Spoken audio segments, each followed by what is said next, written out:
ଗତକାଲି ରାତିରୁ ଯୋଉ ହିଂସାକାଣ୍ଡ ହେଇଥିଲା ଶଙ୍ଖଣା ଆଉ ତେନ୍ତୁଳଦଣ୍ଡା ଗାଁ ଭିତରେ ବର୍ତ୍ତମାନ ଆମେ ସେଇ ଗାଁରେ ଅଛନ୍ତି। ଏବେ ବି ତୀବ୍ର ଉତ୍ତେଜନା ଲାଗି ରହିଛି। ପୋଲିସ ବାହିନୀର 4 ଜଣ କନେଷ୍ଟବଳ କେବଳ ଠେଙ୍ଗା ଗୋଟିଏ ଗୋଟିଏ ଧରି ଅଛନ୍ତି। ଦୁଇ ପଟରେ ଉତ୍ତେଜିତ ମବ ଅଛନ୍ତି। ଦେଖନ୍ତୁ ଏପଟେ ଅଛନ୍ତି ଉତ୍ତ୍ୟକ୍ତ ଲୋକେ, ଇଏ ହଉଛନ୍ତି ଶଙ୍ଖଣାବାସୀ, ଇଏ ହଉଛନ୍ତି ଏପଟେ ହଉଛି ତେନ୍ତୁଳଦଣ୍ଡା ଗ୍ରାମବାସୀ। ମୁଁ କହିବି କ୍ୟାମେରାମ୍ୟାନଙ୍କୁ ଟିକେ ତେନ୍ତୁଳଦଣ୍ଡା ଅଞ୍ଚଳ ଦେଖିବା ପାଇଁ। ଏପଟେ ବି ଉତ୍ତ୍ୟକ୍ତ ଲୋକେ ଅଛନ୍ତି। ଉଭୟ ପକ୍ଷଙ୍କ ମଧ୍ୟରେ ଏବେ ମୁହାଁମୁହିଁ ପରିସ୍ଥିତି ହେଇଥିଲା ଆଉ ସେମାନେ ହାତାହାତି ପରିସ୍ଥିତିକୁ ଆସିଥିଲେ। 5 ଜଣ ପୋଲିସ ଆଉ ଗଣମାଧ୍ୟମ ପ୍ରତିନିଧି ମାନେ ଅକ୍ଳାନ୍ତ ପରିଶ୍ରମ କଲା ପରେ ଉଭୟଙ୍କୁ ଟିକେ ଶାନ୍ତ କରିଛନ୍ତି।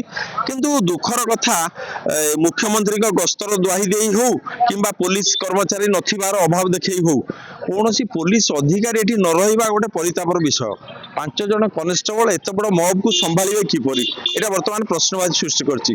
ତୁରନ୍ତ ଯଦି ପ୍ରଶାସନ ଏଠି ଶାନ୍ତି କମିଟି ଗଠନ କରି ଉଭୟ ଗାଁ ଲୋକଙ୍କ ଭିତରେ ଗୋଟେ ସହାବସ୍ଥାନ ନ କରିବ, ଆଗାମୀ ଦିନରେ ନିଶ୍ଚିତ ମୁଣ୍ଡ ଗଡ଼ିବା ଥୟ।